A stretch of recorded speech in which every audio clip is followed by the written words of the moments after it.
Hi. രേണുസുധിയുടെ interview വലിയ വിവാദമായതോടെ അതിനെതിരെ ഒരു എക്സ്പ്ലനേഷനുമായിട്ട് വന്നിരിക്കുകയാണ് ആ ചാനലുകാർ. മൂവി വേൾഡ് മീഡിയ എന്ന ചാനലിലാണല്ലോ ഇൻ്റർവ്യൂ വന്നിട്ടുണ്ടത്. അപ്പോൾ അതിൽ തന്നെ ഒരു വോയിസ് കഴിഞ്ഞ ദിവസം പുറത്ത് വന്നിട്ടുണ്ടായിരുന്നു. അവിടുത്തെ സ്റ്റാഫാണ് എടുത്ത് സംസാരിച്ചത് എന്നാണ് ഇവർ പറയുന്നത്. സ്റ്റാഫായാലും ആര് തന്നെയായാലും ഉള്ള കാര്യം ഇവർ പറഞ്ഞിട്ടുണ്ട്. പറഞ്ഞ കാര്യം എന്താണെന്ന് വെച്ചാൽ, അത് എന്തിനാണ് അവർ വിളിച്ച ഒരു ലേഡി ചോദിക്കുന്നുണ്ട്, എന്തിനാണ് കിച്ചുവിനെ ഇതിലേക്ക് വലിച്ചിഴച്ചത്? നിങ്ങൾക്ക് രേണുവുമായിട്ട് എന്തെങ്കിലും കാര്യങ്ങൾ ചോദിക്കണമെന്നുണ്ടെങ്കിൽ രേണുവുമായി ബന്ധപ്പെട്ട് നിങ്ങൾക്ക് ചോദിക്കാമായിരുന്നില്ലേ? പിന്നെ എന്തിനാണ് ആ ഒരു പയ്യനെ ഇതിലേക്ക് വലിച്ചിഴയ്ക്കുന്നത് എന്നുള്ള തരത്തിലേക്കാണ് ആ ഒരു ലേഡി ചോദിച്ചിട്ടുണ്ടായിരുന്നത്. അപ്പോൾ ഇപ്പോൾ അവർ പറയുന്നു സ്റ്റാഫാണ് എടുത്തത് എന്ന് പറയുന്നു. അപ്പോൾ അവർ പറയുന്നതെന്ന് വെച്ചാൽ, പറഞ്ഞിരുന്നത് രേണു ആണ് പറഞ്ഞിരുന്നത് ഒരു ഇൻ്റർവ്യൂ എനിക്ക് എടുക്കാൻ വരണം, അവർ ഭയങ്കര ഒരു സാമ്പത്തിക ബുദ്ധിമുട്ടിലൊക്കെ ആയിരുന്നു, രേണു പറഞ്ഞിട്ടാണ് ഈ ഒരു ഇൻ്റർവ്യൂ എടുക്കാനായിട്ട് പോയിട്ടുണ്ടായിരുന്നത് എന്നാണ് ആ ഒരു സ്റ്റാഫ് അവരോട് പറഞ്ഞത്. അതും പറഞ്ഞതിന് ശേഷം ഇപ്പം ഇതിൻ്റെ ആങ്കറും ഈ ഒരു ചാനലിലെ അന്ന് ഇൻ്റർവ്യൂ എടുത്ത ആ ആങ്കറും ഇതിനൊരു എക്സ്പ്ലനേഷനായിട്ട് വന്നിരിക്കുകയാണ്. അത് നമുക്കൊന്ന് കേട്ടു നോക്കാം. വീഡിയോ ചെയ്യുന്നത് കഴിഞ്ഞ ദിവസം രേണുസുധിയുടെ ഒരു എക്സ്ക്ലൂസീവ് ഇന്റർവ്യൂ നമ്മുടെ ചാനലിൽ പബ്ലിഷ് ചെയ്തിട്ടുണ്ടായിരുന്നു. അതിന്റെ ഭാഗമായിട്ട് സോഷ്യൽ മീഡിയയിൽ ഒരുപാട് ആരോപണങ്ങളാണ് സോഷ്യൽ മീഡിയയിൽ വന്നുകൊണ്ടിരുന്നത്. രേണുസുധിക്കെതിരെയും നമ്മുടെ മൂവി വേൾഡ് മീഡിയ ചാനലിനെതിരെയും എനിക്കും എതിരെയായിട്ട് ഒരുപാട് സോഷ്യൽ മീഡിയ ക്യാമ്പയിനുകൾ നടക്കുന്നുണ്ട്. ഇതിന്റെ ഒരു ഒഫീഷ്യൽ ക്ലാരിഫിക്കേഷന് വേണ്ടിയിട്ടാണ്, ഇത് മൂവി വേൾഡ് മീഡിയ പ്രൈവറ്റ് ലിമിറ്റഡിന്റെ ഒരു ഒഫീഷ്യൽ ക്ലാരിഫിക്കേഷൻ തന്നെയാണ്. ഞങ്ങളുടെ ചാനലിന്റെ ഭാഗത്ത് നിന്ന് ഒരു വോയിസ് ക്ലിപ്പ് പുറത്തു വന്നിട്ടുണ്ട്. അപ്പോൾ ആ ഒരു വോയിസിനെതിരെയാണ് ആളുകൾ വീഡിയോ ചെയ്യുന്നത്. കാരണം അതിനകത്ത് പറയുന്നത് ഇങ്ങനെയാണ്, ഇവിടുത്തെ സ്റ്റാഫ് പറയുന്നത് രേണുസുധി ഇങ്ങോട്ട് വിളിച്ചിട്ട് ഇന്റർവ്യൂ വേണം, ഞങ്ങൾക്ക് ചികിത്സയ്ക്കായിട്ട് പണം വേണം, അതുകൊണ്ട് നിങ്ങൾ ഇന്റർവ്യൂ എടുത്ത് തരണം എന്ന് പറഞ്ഞിട്ടുണ്ട് എന്നുള്ളതാണ് ആ ഒരു വോയിസിൽ കൂടെ പറയുന്നത്. പക്ഷേ രേണുസുധിയുടെ ഭാഗത്ത് നിന്നും ശരിക്കും പറഞ്ഞു കഴിഞ്ഞാൽ അങ്ങനെ ഒരു കാര്യം ഉണ്ടായിട്ടേ ഇല്ല. നമ്മൾ കുറേ നാളുകളായിട്ട് രേണുസുധിയുടെ അടുത്ത് നമ്മളിങ്ങനെ സംസാരിക്കുന്നുണ്ടായിരുന്നു ഇന്റർവ്യൂവിന്റെ കാര്യം.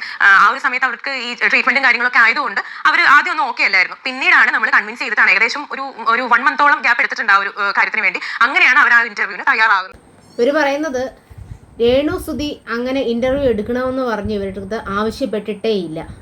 ഇവരാണ് കുറേ നാളുകൊണ്ട് ചോദിക്കുന്നു, ഏതാണ്ട് 1 മാസത്തോളം ആയി ഈ ഒരു ഇൻ്റർവ്യൂ അവർ പറയുന്നു. ഇപ്പോഴാണ് അവർക്ക് അസുഖം ഭേദപ്പെട്ട് വരുന്ന സമയത്ത് ഇൻ്റർവ്യൂ തന്നിട്ടുള്ളത് എന്ന്. അപ്പോൾ ആര് പറയുന്നതാണ് നമുക്ക് വിശ്വസിക്കാനായിട്ട് പറ്റുന്നത്? അയാൾ പറഞ്ഞത് കള്ളത്തനാണെന്നോ? അത് നിങ്ങളിപ്പോൾ ഇത് തെളിയിക്കാൻ വേണ്ടി വേറെ എന്തെങ്കിലും എവിഡൻസോ വല്ലതും ഉണ്ടോ? അല്ലെങ്കിൽ നിങ്ങൾക്കിപ്പോൾ രേണുസുധിയെങ്കിലും വിളിച്ച് പറഞ്ഞു കാണും, ഞാൻ അങ്ങനെ പറഞ്ഞെന്ന രീതിക്ക് നിങ്ങൾ പറയരുത്, അതുകൊണ്ടാണ് ഇപ്പോൾ ഒരു എക്സ്പ്ലനേഷനായിട്ട് വന്നിട്ടുള്ളത്. അതല്ലാതെ ഇത് കേൾക്കുമ്പോഴത്തേനും ഒന്നും മനസ്സിലാകുന്നില്ല. ആദ്യം നിങ്ങളെ സ്റ്റാഫ് അവിടെ അറിയാവുന്ന ഒരു വ്യക്തിയല്ലേ ആ ഒരു കാര്യങ്ങളൊക്കെയും പറയത്തുള്ളൂ. ആ ഒരു ആള് പറഞ്ഞിട്ട് അത് ആരോ ആയിക്കോട്ടെ പോട്ടെ. അപ്പോൾ അവിടെ ഒരു സംസാരവും കാര്യങ്ങളും നിങ്ങൾക്ക് ഇന്ന ഒരാളാണ് ഇൻ്റർവ്യൂ എടുക്കുന്നത്, അപ്പോൾ അവിടെ ഒരു സംസാരം ഉണ്ടാവുമല്ലോ. അപ്പോൾ അവർ നോർമലായിട്ട് അവിടെ പറഞ്ഞ് കേട്ട് അറിവുള്ള ഒരു കാര്യം പറഞ്ഞു. ഇപ്പോൾ അതിന് നേരെ ഓപ്പോസിറ്റായിട്ട് നിങ്ങളാണ് ഇൻ്റർവ്യൂ കൊടുക്കാനായിട്ട് പോയത്. അവർക്ക് നിങ്ങളെ സാമ്പത്തികമായിട്ട് നിങ്ങൾ പെയ്ഡ് ചെയ്തിട്ടാണ് ഇൻ്റർവ്യൂ ചെയ്തത്. എല്ലാത്തിനും നമ്മൾ സമ്മതിക്കുന്നത്, എല്ലാം ഓക്കെയാണ്. കാരണം അവർ രോഗാവസ്ഥയിലൂടെ കടന്നു പോകുന്ന ഒരു സ്ത്രീയാണ്, അവർക്ക് സാമ്പത്തിക ബുദ്ധിമുട്ടൊക്കെ ഉണ്ട്. പെയ്ഡ് കൊടുത്ത് നിങ്ങൾ ഇൻ്റർവ്യൂവിന് വേണ്ടി വിളിച്ചപ്പോൾ നിങ്ങൾ എന്ത് ചോദ്യങ്ങളാണ് അവരോട് ചോദിച്ചത്? നിങ്ങൾക്ക് മാന്യമായിട്ടുള്ള ഒരു ചോദ്യം പോലും നിങ്ങൾക്ക് ചോദിക്കാനായിട്ട് സാധിച്ചിട്ടില്ല. പിന്നെ നിങ്ങൾ ഓവർ ആക്ടിങ്, അത് ഒരുപാട് പേര് നിങ്ങൾക്ക് ആ ചാനലിൻ്റെ താഴെ തന്നെ വരുന്നു, നിങ്ങൾക്ക് ഓവർ ആക്ടിങ് ഒക്കെ ആണ് എന്നുള്ള തരത്തിലും പറയുന്നുണ്ട്. കാരണം രേണുസുധിയേക്കാളും ഓവർ ആക്ടിങ്ങോടാണ് നിങ്ങൾ സംസാരിക്കുന്നതെന്നാണ് പറയുന്നത്. നമ്മൾ ആ ഇന്റർവ്യൂ എടുക്കുന്നതും അത് ഒരു ഓണം സെലിബ്രേഷൻ കാര്യങ്ങളൊക്കെ ആയിട്ട് അവരുടെ വീട്ടുകാരോടൊക്കെ സംസാരിച്ചിട്ടാണ്, നമ്മൾ അത്രയും കൺവിൻസ്ഡ് ആക്കിയിട്ടാണ് നമ്മൾ ആ ഇന്റർവ്യൂ എടുക്കുന്നതും. ഇതൊരു പെയ്ഡ് ഇന്റർവ്യൂ തന്നെയായിരുന്നു. നമ്മൾ അവർക്ക് എന്താ പറയുക, അവർ ഏകദേശം ഒരു എമൗണ്ട് പറഞ്ഞിട്ടുണ്ടായിരുന്നു. നമ്മൾ ആ ഒരു എമൗണ്ട് ഒക്കെ കൊടുത്തിട്ടാണ് നമ്മൾ ആ ഇന്റർവ്യൂ എടുക്കുന്നത്. ഇവിടെ എവിടെയാണ് ഓണം സെലിബ്രേഷൻ നിങ്ങൾ കാണിച്ചിട്ടുള്ളത്? എവിടെയാണ് ഓണം സെലിബ്രേഷൻ? ഓണത്തിന്റെ ഭാഗമായിട്ട് നിങ്ങൾ ഇന്റർവ്യൂ എടുത്ത് കാണും. ഇതിൽ ഓണം സെലിബ്രേഷന്റെ പേര് കുത്തി കയറ്റേണ്ട ആവശ്യമില്ല വെറുതെ. കാരണം ഞാൻ ആ ഇന്റർവ്യൂ 2 പാർട്ടും ഫുള്ളായിട്ട് കണ്ടതാണ്. അതിലൊരിടത്തും നിങ്ങൾ ഓണത്തെക്കുറിച്ചോ അല്ലെങ്കിൽ ഓണവിശേഷങ്ങളും പറഞ്ഞിട്ടോ അല്ലെങ്കിൽ ഓണത്തിന്റെ എന്തെങ്കിലും ഒരു സെലിബ്രേഷൻ എന്ന് പറയുന്ന തരത്തിൽ ഒരു കാര്യം പോലും അവിടെ സംസാരിച്ചിട്ടുമില്ല, അവിടെ ഒന്നും ചെയ്തിട്ടുമില്ല, ഒന്നുമില്ല. പിന്നെ എന്തിനാണ് ഓണം സെലിബ്രേഷന്റെ കാര്യം അവിടെ കൊണ്ടിട്ട് കുത്തി കയറ്റുന്നത്? ആവശ്യമില്ലാത്ത കാര്യങ്ങൾ നിങ്ങൾ പറയരുത്. അവിടെ ചെയ്തിട്ടുള്ളതും പ്രവർത്തിച്ചിട്ടുള്ള കാര്യങ്ങൾ എല്ലാവരും കണ്ടതാണ്. പിന്നെ വേണ്ടാത്ത ഒരു എക്സ്പ്ലനേഷന് വേണ്ടിയാണ് നിങ്ങളിപ്പോൾ വന്നിരിക്കുന്നത് തന്നെ. ഓണം സെലിബ്രേഷൻ ഞാൻ എടുത്തു പറയുന്നത് ഇത് പെയ്ഡ് ഇന്റർവ്യൂ ആണ്. മാത്രമല്ല ഇപ്പോൾ രേണുസുതിക്കെതിരെ പ്രചരിക്കുന്ന ഈ ഒരു കാര്യം എന്ന് പറഞ്ഞു കഴിഞ്ഞാൽ അത് എനിക്ക് തോന്നുന്നു അവർക്കെതിരെയുള്ള ഇത്രയും ഹേറ്റേഴ്സ് ആണ് ഇത് ഇത്രയും വളച്ചൊടിച്ച് ഓരോ കാര്യങ്ങളൊക്കെ കൊണ്ടുവന്നതെന്ന് തോന്നുന്നു. കാരണം ഈ ഒരു ഫുൾ വീഡിയോ കണ്ടിട്ടുള്ള ഒരാളും ഏതൊരാൾക്കും മനസ്സിലാവും അതിനകത്ത് എന്താണ് ആ ഒരു കണ്ടന്റ് പറയുന്നത് എന്നുള്ളത്. ഇതിനു മുമ്പ് കിച്ചുവിനെതിരെ വീഡിയോ ചെയ്തിട്ടുണ്ടോ എന്നുള്ളതും എനിക്കറിയാൻ പാടില്ല. പക്ഷേ എനിക്ക് അവരെ കണ്ടിട്ട് മനസ്സിലായി എന്താണെന്ന് വെച്ചാൽ അവർ ആ ഒരു സമയത്ത് പറഞ്ഞത് അവരുടെ ഇമോഷനാണ്. പല രേണുസുതിക്ക് അവർക്ക് എന്താണ് ഇത്ര ഹേറ്റേഴ്സിന് കാരണം എന്നുള്ളത് എനിക്ക് സംസാരിച്ചപ്പോൾ പേഴ്സണലി മനസ്സിലായി എന്താണെന്ന് വെച്ചാൽ അവരുടെ ടോണാണ് പെട്ടെന്ന് ആളുകൾക്ക് പെട്ടെന്ന് പിടിക്കാതെ വന്നതെന്ന് തോന്നുന്നു. ഹേറ്റേഴ്സ് മാത്രമല്ല, അവരിഷ്ടപ്പെടുന്നവരും ചോദിക്കുന്നുണ്ട്. ഇത് അവരിഷ്ടപ്പെടുന്നവരും പറയുന്നുണ്ട് ഇതൊക്കെയാണോ ഇന്റർവ്യൂവിൽ വന്നിരുന്ന് ചോദിക്കേണ്ട ചോദ്യങ്ങളെന്ന്. ഒരു ഇന്റർവ്യൂ, അവർ സുഖമില്ലാതെ കിടന്നൊരു വ്യക്തി വീണ്ടും ഒരു ഇന്റർവ്യൂ ആയിട്ട് അവർ വന്നു. അതിൽ ചോദിക്കാൻ പറ്റുന്ന ചോദ്യങ്ങൾ ചോദിക്കണം. അത് ഹേറ്റേഴ്സിൻ്റെ മാത്രം കുഴപ്പം കൊണ്ടല്ല. രേണുസുതി എന്താണെന്നും രേണുസുതിയുടെ സംസാരങ്ങൾ എങ്ങനെയാണെന്നുള്ളത് നമുക്ക് എല്ലാവർക്കും അറിയാം. അത് നിങ്ങൾ പറയുന്നുണ്ട് രേണുസുതിയുടെ സംസാരം കൊണ്ടിട്ടാണ് ഇങ്ങനെ ഒരു ഇത് വന്നതെന്ന്. രേണുസുതി ആരാണെന്നുള്ളത് നമ്മൾ ഇത്രയും നാൾ കണ്ടത് തന്നെയാണ്. രേണുസുതിയുടെ സംസാരം എന്താവും എങ്ങനെയുള്ളതെന്ന് നമുക്കറിയാം. ചോദിക്കുന്ന ചോദ്യത്തിൽ ഒരു മാന്യത വേണം. നിങ്ങളാണ് അങ്ങനെ ഒരു കാര്യം ചോദിച്ചത്, അല്ലാതെ ഹേറ്റേഴ്സ് മാത്രം കൊണ്ടിട്ട് ഉണ്ടാക്കിയതല്ല ഇത്. നിങ്ങളാണ് ഈ ഒരു ചോദ്യം ചോദിച്ചത്. അതിനെതിരെയാണ് പ്രതികരിക്കുന്നത് ആൾക്കാരെ. കിച്ചു അങ്ങനെ ചെയ്യണ്ടായിരുന്നു, കിച്ചുവിനെ ഞാൻ അങ്ങനെയൊക്കെ നോക്കിയതല്ലേ എന്നുള്ള ഒരു ടോണിൽ പറഞ്ഞു കഴിഞ്ഞാൽ ആൾക്കാർക്ക് ഓക്കെ ആയിരിക്കും. എനിക്ക് തോന്നുന്നു അവരുടെ ഈ ടോണാണ് ആളുകൾക്ക് പെട്ടെന്ന് അക്സെപ്റ്റ് ചെയ്യാൻ പറ്റാത്തതെന്ന് തോന്നുന്നു. പിന്നെ ക്യാൻസർ വന്നിരിക്കുന്ന ഒരു സ്ത്രീയാണ്, അവർ അത്രയും സഫർ ചെയ്യുന്ന ഒരു സ്ത്രീയാണ്. അപ്പോൾ മൊത്തത്തിൽ നമുക്ക് കാണുമ്പോഴേക്കും അത്രയും ഒരു ബുദ്ധിമുട്ട് അവരുടെ അടുത്ത് തോന്നും. കാരണം അവർ അത്രയും സഫർ ചെയ്യുകയാണ്, ഒറ്റയ്ക്കാണ് സഫർ ചെയ്യുന്നത്, വേറെ വരുമാന മാർഗ്ഗങ്ങളില്ല. അപ്പം നമ്മൾ ഈ ഒരു ഇന്റർവ്യൂ അവർക്കൊരു സഹായം കൂടി ആകും. പ്ലസ് അവർക്ക് ഒരു എന്താ പറയുക, അവർക്ക് പറയാനുള്ള കാര്യങ്ങൾ സംസാരിക്കുകയും ചെയ്യാം എന്നുള്ള രീതിയിലാണ് ഈ ഒരു ഇന്റർവ്യൂ എടുക്കുന്നത്. നിങ്ങൾക്ക് അറിയാമല്ലോ അല്ലേ, ക്യാൻസർ ആണ്, അവർ സഫർ ചെയ്തുകൊണ്ടിരിക്കുകയാണെന്ന് എന്ന് കരുതി നിങ്ങൾ ഇങ്ങനത്തെ ചോദ്യമാണോ ചോദിക്കേണ്ടത്? നിങ്ങൾക്ക് ഇതിനെപ്പറ്റി അല്ലെങ്കിൽ അവരുടെ രോഗാവസ്ഥയെപ്പറ്റി, അവരുടെ ഒരു എങ്ങനെയാണ് അവരുടെ ഒരു തിരിച്ചു വരവിനുള്ള ഒരു കാരണങ്ങൾ, അല്ലെങ്കിൽ അവർ മാറിക്കൊണ്ടിരിക്കുന്ന ഒരു ജീവിതശൈലി, അവരുടെ രീതികൾ, ഇതൊക്കെ നിങ്ങൾക്ക് ചോദിക്കാമായിരുന്നില്ലേ?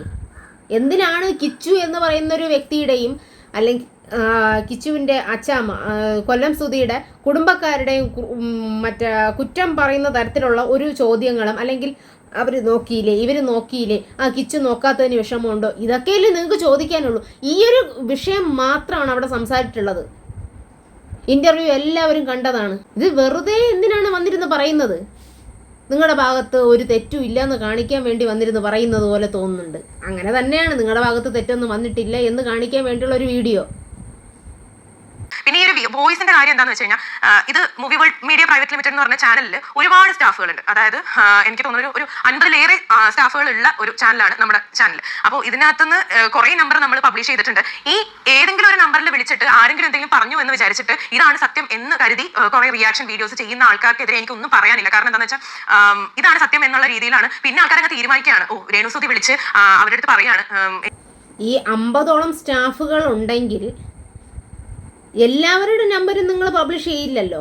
ഇതിൽ മെയിനായിട്ടുള്ള ആൾക്കാരെ മാത്രമല്ലേ പബ്ലിഷ് ചെയ്യുള്ളൂ നമ്പറുകൾ. അല്ലെങ്കിൽ കുറച്ചെങ്കിലും വിവരവും ബോധവും ഉള്ളവരുടെ നമ്പരല്ലേ നിങ്ങൾ കൊടുക്കത്തുള്ളൂ. അല്ലാതെ ഒന്നും അറിയില്ലാത്ത ഒരാളുടെ നമ്പർ നിങ്ങൾ പബ്ലിഷ് ചെയ്യുമോ? അപ്പോൾ അറിവുള്ള ആളല്ലേ വിളിച്ച് സംസാരിച്ചിരിക്കുന്നത്. അപ്പോൾ ഇതിനെ മൂടിക്കെട്ടാൻ വേണ്ടിയല്ലേ നിങ്ങൾ സംസാരിക്കുന്നത്? അറിയാത്ത ഒരാളുടെ നമ്പർ കൊടുക്കേണ്ട ഒരാവശ്യമില്ല. പബ്ലിസിറ്റിക്ക് വേണ്ടി നിങ്ങൾ, അല്ലെങ്കിൽ പ്രൊമോഷൻ്റെ ഭാഗമായിട്ടോ, അല്ലെങ്കിൽ നിങ്ങൾക്ക് കോൺടാക്ട് ചെയ്യാനായിട്ട് കൊടുക്കുമ്പോഴത്തേക്കും നിങ്ങളെ വിളിക്കുന്നവർ, അല്ലെങ്കിൽ നിങ്ങളെ വിളിച്ച് സംസാരിക്കുന്നതിന് അതുപോലെ സംസാരിക്കാനും അറിവുള്ള ഒരാളുടെ നമ്പറായിരിക്കും നിങ്ങൾ കൊടുക്കുന്നത്. അല്ലാതെ ഒന്നും അറിഞ്ഞുകൂടാതെ അവർ പറയുന്നത് മനസ്സിലാക്കാതെ സംസാരിക്കുന്ന ഒരാളുടെ നമ്പറും ആരും കൊടുക്കത്തില്ല, ഒരു കമ്പനിയും കൊടുക്കത്തില്ല. ആവശ്യമില്ലാതെ പറയരുത്. എനിക്ക് ചികിത്സയ്ക്കായിട്ട് പണം വേണം, ഇന്റർവ്യൂ നിങ്ങൾ എടുക്കണം എന്നുള്ള രീതിയിൽ പറഞ്ഞ് ഇന്റർവ്യൂ എടുപ്പിക്കുന്നതാണ് എന്നുള്ള രീതിയിലേക്കൊക്കെ പറയുന്നത് എനിക്കറിയില്ല. ആൾക്കാർക്ക് എന്താണ് ഇത്ര എന്താ പറയുക വിഷമം അതിലെന്നുള്ളത് എനിക്ക് മനസ്സിലാവുന്നില്ല. അവർ എങ്ങനെയെങ്കിലും ജീവിച്ച് പൊക്കോട്ടെ, നമ്മൾ എന്തിനാണ് അതിനകത്ത് തലയിടാൻ പോകുന്നത്? അവരുടെ കുടുംബകാര്യത്തിൽ ഒന്നും ഇടപെടാൻ പോകേണ്ട. അവർ എന്താ പറയുക, അവർ പബ്ലിക് ആയിട്ടുള്ള ഒരു ഫിഗറാണ്. അവർ അത്രയും എന്താ പറയുക, സുചേട്ടന്റെ മരണത്തിന് ശേഷം അത്രയും ലൈംലൈറ്റിൽ വന്നിട്ടുള്ള ഒരു ലേഡിയാണ്. അവരുടെ ജീവിതം നമ്മൾ എന്താ പറയുക റിയാക്ഷൻ വീഡിയോസും കാര്യങ്ങളൊക്കെ ചെയ്യാം, പക്ഷെ അതിനകത്തൊരു പരിധി ഉണ്ടെന്നാണ് ഞാൻ വിചാരിക്കുന്നത്. അത് തന്നെയാണ് നമുക്കും പറയാനുള്ളത്. അവരെങ്ങനെയെങ്കിലും ജീവിച്ച് പൊക്കോട്ടെ. ഇവിടെ അവർക്ക് സുഖമില്ലാത്തൊരവസ്ഥ വന്നതോടെ എല്ലാവരും അവരുടെ കണ്ടന്റുകൾ നിർത്തിയതാണ്. അവരെക്കുറിച്ച് റിയാക്ട് ചെയ്യുന്നത്, അവരെക്കുറിച്ച് ഒന്നും സംസാരിക്കുന്നത്, ആരും സംസാരിക്കാനോ ഒന്നിനും വന്നിട്ടില്ല. അപ്പം നിങ്ങളല്ലേ ഒരു ഇൻ്റർവ്യൂവിന് കുറേ നാൾക്ക് ശേഷം രേണുസുതിയെ കാണുമ്പോഴത്തേക്കും ആൾക്കാർ വന്ന് ഇൻ്റർവ്യൂ കാണുന്നുണ്ട്. അപ്പോൾ ഞാൻ അടക്കം വിചാരിച്ചെന്താ, രേണുസുതി അപ്പോൾ ഈ ക്യാൻസറിനെ പറ്റി അവരുടെ ചികിത്സ അല്ലെങ്കിൽ അവരുടെ രോഗാവസ്ഥ അതിനെ പറ്റി ഒരു ഇൻ്റർവ്യൂ എടുക്കുന്നതായിരിക്കും, അല്ലെങ്കിൽ അതിനെ പറ്റി ആയിരിക്കും പറയുന്നത്. എന്നിട്ട് കൊണ്ട് എത്തിയിട്ട് നിങ്ങൾ ചോദിച്ചത് എന്ത് ചോദ്യമാണ് ചോദിച്ചത്? അതിൽ ഒരെണ്ണം നല്ലതെന്ന് പറയാനായിട്ടുള്ള ഒരു ക്വസ്റ്റ്യൻ ഉണ്ടായിരുന്നോ? എന്നിട്ടിരുന്ന് പറയാൻ വരണത് ഒരു കാര്യത്തിനകത്ത് ക്വസ്റ്റ്യൻ ചോദിച്ചിട്ടുണ്ടായിരുന്നു. അത് നമ്മൾ ചോദിച്ചത് നമ്മുടെ ഭാഗത്ത് നിന്ന് വന്നിട്ടുള്ള ഒരു ക്വസ്റ്റ്യൻ അല്ല. ആക്ച്വലി എന്താണ് അവിടെ സംഭവിച്ചതെന്ന് വെച്ചാൽ ഒരു ബ്ലോഗർ ഉണ്ട്, ഇപ്പോഴും ഞാൻ പേര് പറയുന്നില്ല, കാരണം എന്താണെന്ന് വെച്ചാൽ ആ പേര് പറഞ്ഞതുകൊണ്ട് നാളെ ഇതൊരു വിവാദം ആവണ്ട എന്ന് വിചാരിച്ചിട്ടാണ്. ആ ഒരു ബ്ലോഗർ ആ ഒരു വീഡിയോ ചെയ്തതിന്റെ തംബ്നെയിലാണ് ഞാൻ അതിനകത്ത് വളരെ വ്യക്തമായിട്ട് കാണിക്കുന്നുണ്ട്. ഇതാണ് ആ തംബ്നെയിൽ എന്ന് പറഞ്ഞിട്ടാണ് ഞാനത് കാണിക്കുന്നത്. ഈ വീഡിയോയിൽ ഞാനത് ഇടാം. അപ്പൊ ആ തംബ്നെയിൽ ഞാൻ കാണിച്ചിട്ടാണ് ആ വീഡിയോ ആ ക്വസ്റ്റ്യൻ ആയിട്ട് ഞാൻ ചോദിക്കുന്നത്, ഇങ്ങനെയാണോ ചേച്ചി എന്നുള്ളത് ഞാൻ ചോദിക്കുന്നത്. അതിനെക്കുറിച്ച് എന്താണ് അവർക്ക് പറയാനുള്ളത് എന്നാണ് ഞാൻ ചോദിക്കുന്നത്. ഇത് വിത്ത് പെർമിഷൻ അവർ ഇതൊരു റെക്കോർഡഡ് വീഡിയോ ആണ്. നമുക്ക് എല്ലാവർക്കും അറിയാം, ഇത് നേരത്തെ നമ്മൾ റെക്കോർഡ് ചെയ്ത് വെച്ചിട്ട് പിന്നീടാണ് നമ്മൾ ഇത് പബ്ലിഷ് ചെയ്യുന്നത്. ചിലപ്പോൾ ഒരു 2 ദിവസം ഗ്യാപ്പ് ഒക്കെ ഉണ്ടാവുമായിരിക്കും. നമ്മൾ ഈ റെക്കോർഡ് വീഡിയോ നമ്മൾ എടുക്കുമ്പോൾ അവർക്ക് പറയാനുള്ള പൂർണ്ണമായിട്ടുള്ള ഒരു സ്വാതന്ത്ര്യം ഉണ്ട്. നമുക്ക് ഇത് ഇടണ്ട എന്ന് പറയാനുള്ള ഒരു പൂർണ്ണമായിട്ടുള്ള ഒരു സ്വാതന്ത്ര്യം ഉണ്ട്. ഇത് ആളുകൾ ഇങ്ങനെയൊക്കെ വീഡിയോ ചെയ്യുമ്പോഴും തംബ്നെയിൽസ് ഇടുമ്പോഴും അവർക്കും എന്തെങ്കിലുമൊക്കെ പറയാൻ കാണില്ലേ? നിങ്ങൾ അതെന്താ ചിന്തിക്കാത്തതെന്നുള്ളത് എനിക്ക് മനസ്സിലായിട്ടില്ല. ഈ കാര്യം അല്ലെങ്കിൽ ഈ ഒരു തംബ്നെയിൽ ഇട്ടത് എത്രയോ നാളുകൾക്ക് മുൻപുള്ളതാണ്. ഇതെല്ലാം കഴിഞ്ഞു പോയ കാര്യങ്ങളല്ലേ, അതിനെപ്പറ്റി ഇപ്പോൾ ചോദിക്കേണ്ട ഒരാവശ്യം ഇല്ലായിരുന്നല്ലോ. അപ്പം നിങ്ങളെ വിവാദം ഉണ്ടാക്കാൻ വേണ്ടി നിങ്ങളായിട്ടുണ്ടാക്കിയ ചോദ്യമല്ലേ ഇത്? അതിനെതിരെ രേണുസുതി വന്നിരുന്ന് ഇളിച്ച് കാണിക്കുന്നുണ്ട്. കുറച്ചെങ്കിലും മാന്യത ഉണ്ടായിരുന്നെങ്കിൽ ഈ ഒരു ചോദ്യം വേണ്ട എന്ന് രേണു അടക്കം പറഞ്ഞിട്ടുണ്ടായിരിക്കും. ആ ഒരു ഇതില്ലല്ലോ. നമുക്ക് എങ്ങനെയെങ്കിലും നമ്മുടെ വളർത്തു മകനെ കുറ്റപ്പെടുത്തിയാൽ മതി. ആ ഒരു തരത്തിലാണ് രേണു ഇരുന്നത്. രേണുവിന് ബോധം ഇല്ല എന്നുള്ളത് എല്ലാവർക്കും അറിയാമെന്നുള്ള കാര്യമാണ്. ഈ ചോദ്യം ചോദിക്കുന്നത് നിങ്ങൾക്കൊട്ടും ബോധമില്ലേ? രേണു എന്ത് പറയും, എവിടെ പറയും, എങ്ങനെ സംസാരിക്കും എന്നുള്ളത് കാര്യമൊക്കെ ഇവിടെയുള്ള എല്ലാവർക്കും അറിയാം. വോയിസ് ക്ലിപ്പിന്റെ കാര്യം ഞാൻ വളരെ വ്യക്തമായിട്ട് ഇപ്പോഴും ഞാൻ പറയുന്നു. എന്താ പറയുക, രേണുസുതി അങ്ങോട്ടേക്ക് എനിക്ക് വീഡിയോ ചെയ്യണം, എനിക്ക് ചികിത്സയ്ക്ക് പൈസ ഇല്ല, നിങ്ങൾ സഹായിക്കൂ എന്നുള്ളത് ഇൻ കേസ് ആ വീഡിയോയിലെങ്കിലും പറഞ്ഞിട്ടുണ്ടെങ്കിൽ നിങ്ങൾ കാണിച്ചു തരുമോ, നിങ്ങൾ സഹായിക്കണം. അങ്ങനെയാണെങ്കിൽ അവർക്ക് ആ വീഡിയോയിൽ വന്ന് പറഞ്ഞപ്പോൾ എത്രയോ ലക്ഷക്കണക്കിന് ആൾക്കാർ കാണുന്ന ഒരു വീഡിയോ ആണ്. അതിനകത്ത് അവർക്ക് വന്നിട്ട് എനിക്ക് ഇന്ന രീതിയിൽ ഡൊണേഷൻ ചെയ്യണം എന്നുള്ളത് അവർക്കൊന്ന് പറഞ്ഞുകൂടാ. അതും അവർ പറഞ്ഞിട്ടില്ല. അവർക്ക് അവരുടേതായിട്ടുള്ള ആരെങ്കിലും ഒക്കെ എന്തെങ്കിലും കൊടുക്കുന്നുണ്ടെങ്കിൽ അവർ ആ ഒരു എമൗണ്ട് വെച്ചിട്ട് അവർ പോകുന്നുള്ളൂ, അല്ലെങ്കിൽ അവർ സമ്പാദിച്ചിട്ടുള്ള പൈസ ഉണ്ടെങ്കിൽ അത് വെച്ചിട്ട് മാത്രമേ അവർ ട്രീറ്റ്മെന്റ് ചെയ്യുന്നുള്ളൂ.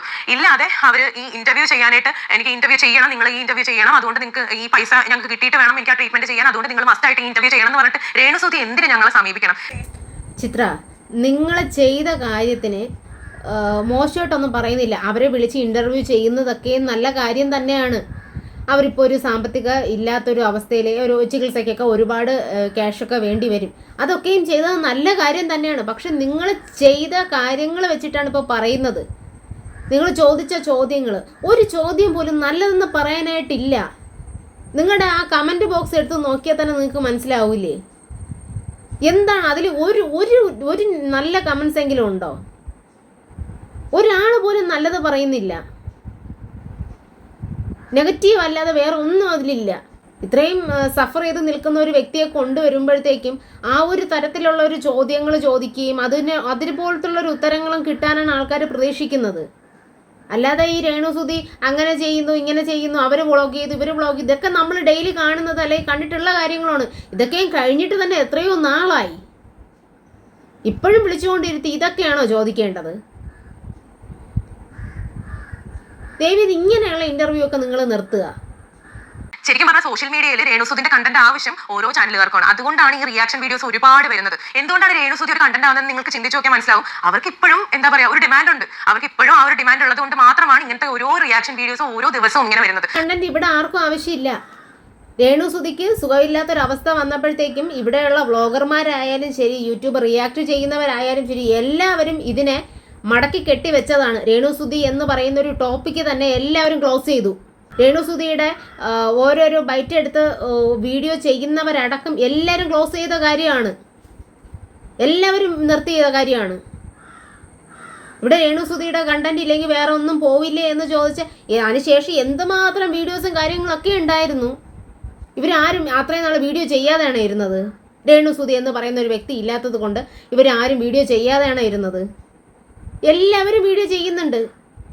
ഇന്ന് ഒരു വിഷയം കിട്ടും, അല്ലെങ്കിൽ നാളെ വേറൊരു വിഷയം, അല്ലെങ്കിൽ ഒരു ദിവസം തന്നെ എന്തുമാത്രം വാർത്തകളുണ്ട്, എന്തുമാത്രം കാര്യങ്ങൾ ഈ ലോകത്ത് നടക്കുന്നുണ്ട്, ഈ കേരളത്തിൽ നടക്കുന്നുണ്ട്. ഈ രേണുസുതി മാത്രമാണോ ടോപ്പിക്ക്? അല്ലല്ലോ. നിങ്ങൾ അങ്ങനത്തെ രീതിക്ക് നിങ്ങൾ സംസാരിക്കരുത്. രേണുസുതി മാത്രമല്ല ഇവിടുത്തെ ടോപ്പിക്ക് എന്ന് പറയുന്നത്. തമാശയ്ക്ക് സംസാരിച്ചിട്ടുണ്ടായിരുന്നു രേണുസുതി ബാത്റൂമിൽ പോയാൽ വരെ കണ്ടന്റ് ആക്കുന്ന ആൾക്കാർ അതിനകത്തുണ്ട് എന്നുള്ളത്. അതൊരു അതിശോക്തി പറഞ്ഞതാണ്. അത് വെച്ച് അത് ഞാൻ കണ്ടു. അത് വെച്ച് ആരാണ് രേണുസുതി ബാത്റൂമിൽ പോയി എന്ന് പറഞ്ഞിട്ട് കണ്ടന്റ് എടുത്തിരിക്കുന്നത് എന്നുള്ളതാണ് ഇവർ ചിന്തിക്കുന്നത്. എനിക്ക് പൊട്ടന്മാരാണ് ഇത് കാണുന്നത്. എനിക്ക് മനസ്സിലാവുന്നില്ല. രേണുസുതി എന്ത് ചെയ്താലും എന്താ കണ്ടന്റ് ആക്കുന്ന ആൾക്കാർ ഒരുപാടുണ്ടായിരുന്നു. നിങ്ങളിപ്പോൾ ഈ ഒരു തമാശ രൂപേണ പറഞ്ഞു രേണുസുതി ബാത്റൂമിൽ പോകുന്നത് പോലും എടുത്ത് ഇട്ട് വീഡിയോ കൂട്ടുന്ന ആൾക്കാരാണ് ഉള്ളതെന്ന്. ഇവരെ വിളിച്ചു നിർത്തുന്ന ആൾക്കാരല്ലേ ഇതൊക്കെ. അല്ലാതെ ഇവരെ ബാക്കിന്ന് ഇക്കണ്ട യൂട്യൂബേഴ്സ് അടക്കം അല്ലെങ്കിൽ ഇക്കണ്ട മീഡിയക്കാരടക്കം ഇവരെ ബാക്കിന്ന് നടക്കാൻ വേണ്ടി ഇവരെന്താണ്? ഇവർക്ക് പബ്ലിസിറ്റി വേണം. അപ്പോൾ ഇവർ തന്നെ അല്ലെങ്കിൽ ഇവരുടെ PR തന്നെ വിളിച്ചു പറയും എന്താ ഞാൻ അവർ ഇന്നടുത്ത് കാണും അല്ലെങ്കിൽ ഇന്ന സ്ഥലത്ത് കാണും, നിങ്ങൾ ഇവിടെ വന്നോളൂ, അവരുടെ വീഡിയോ ഇട്ടും, നിങ്ങൾ ഇവിടെ വന്നോളൂ, ഇവിടെ വീഡിയോ ഇട്ടും, അങ്ങനെ വരുന്നതാണ്. ഒരു പബ്ലിസിറ്റിക്ക് വേണ്ടി അവരുടെ PR ചെയ്യുന്നതാണ് ഇതൊക്കെ. ഒരു ബാത്റൂമിൽ പോകാൻ വേണ്ടി വീഡിയോ അവരുടെ പുറകെ നിന്ന് സംസാരിച്ചിട്ടാണ് നമ്മൾ ഇവരെ കൺവിൻസ് ചെയ്തിട്ട് ആ ഒരു ട്രീറ്റ്മെന്റിന്റെ സമയത്തൊക്കെ ആയിരുന്നു. അപ്പോൾ അവർക്ക് ഒട്ടും താല്പര്യമില്ലായിരുന്നു ഈ ഒരു ഇന്റർവ്യൂ തരാൻ വേണ്ടിയിട്ട്. അതിനുശേഷം നമ്മൾ കൺവിൻസ് ചെയ്ത് സംസാരിച്ചിട്ടാണ് ഈ ഒരു ഇന്റർവ്യൂ എടുക്കുന്നത്. അതിന്റെ പേരിൽ ഇപ്പോൾ അവർ അനുഭവിക്കുന്നത്, അതായത് ഞങ്ങളുടെ പേരിൽ അവർ അനുഭവിക്കേണ്ട വന്നത് വളരെ ഒരു ക്രൂരമായിട്ടുള്ള ഒരു സോഷ്യൽ മീഡിയ ബുള്ളിങ് തന്നെയാണ്. കുറേ വീഡിയോസ് ഞങ്ങൾ എനിക്ക് സത്യം പറഞ്ഞ സങ്കടം തോന്നി. കാരണം ഞങ്ങൾക്ക് ഇതിന്റെ സത്യാവസ്ഥ അറിയുന്നത് കൊണ്ടാണ്.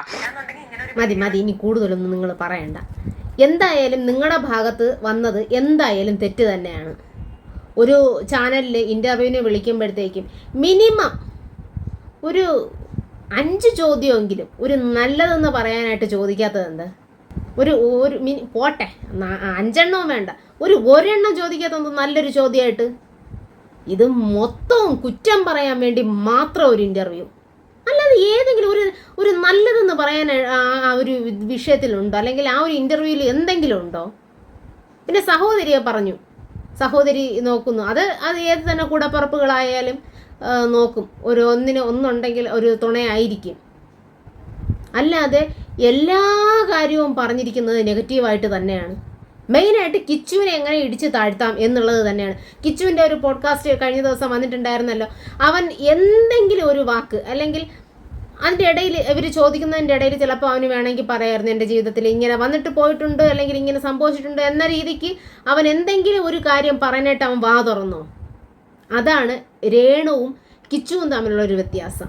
പറയുന്നതൊക്കെ കുറച്ചൊക്കെ മയപ്പെടുത്തി മാന്യതയോടെ പറയാനായിട്ട് ശ്രമിക്കുക. അത് രേണുവിനോടും കൂടെയാണ് പറയുന്നത്. വൈരാഗ്യങ്ങളും ദേഷ്യവും എല്ലാം ആവാം, പക്ഷേ അമിതമായിട്ട് ഈ കിടന്ന് ഇങ്ങനെ കാണിക്കരുത് ദയവേത്. പിന്നെ ഈ ചാനലുകാരോടാണ് പറയുന്നത്, ദയവേത് നിങ്ങൾ ഇതുപോലുള്ള ഇൻ്റർവ്യൂ ദയവേത് ഇനിയും എടുക്കരുത്. ആൾക്കാരെ കൊണ്ട് പറയിപ്പിക്കാനായിട്ട് നിങ്ങളത് നല്ലൊരു ചാനൽ, നിങ്ങൾക്ക് ഇത്രയും സബ്സ്ക്രൈബേഴ്സും നിങ്ങൾക്ക് നല്ല വ്യൂസൊക്കെ കിട്ടുന്നുണ്ട്. അതിൻ്റെ ഒരു ക്വാളിറ്റി നിങ്ങളുടെ ഇൻ്റർവ്യൂസിലും അല്ലെങ്കിൽ അത് ചെയ്യുന്ന പ്രോഗ്രാമിനും ഉണ്ടായിരിക്കണം. ആ ചോദ്യങ്ങൾക്ക് ഒരു നിലവാരം വേണം. മറ്റുള്ളവർ കാണുന്നതാണ്. ഈ കാണുന്ന ഓരോരുത്തർക്കും ഓരോ അഭിപ്രായങ്ങളായിരിക്കും, അല്ലെങ്കിൽ കാണുന്ന ഓരോ വ്യക്തികൾക്കും ഓരോ മനസ്സും വെച്ചാണ് അവർ കാണുന്നത്. പക്ഷേ ഈ വീഡിയോ കണ്ടിട്ടുള്ള അല്ലെങ്കിൽ ഈ ഒരു ഇൻ്റർവ്യൂ കണ്ടിട്ടുള്ള എല്ലാവരും ഒന്നടങ്കം പറയുന്നുണ്ട് ഇത് വളരെ മോശമായിട്ടുള്ള ഒരു ഇൻ്റർവ്യൂ ആയിപ്പോയി എന്ന് പറയണമെങ്കിൽ അത്ര അധികം മോശമായതുകൊണ്ടല്ലേ പറയുന്നത്. എന്നിട്ട് വന്നിരുന്ന് ന്യായീകരണം. അപ്പോൾ ശരി.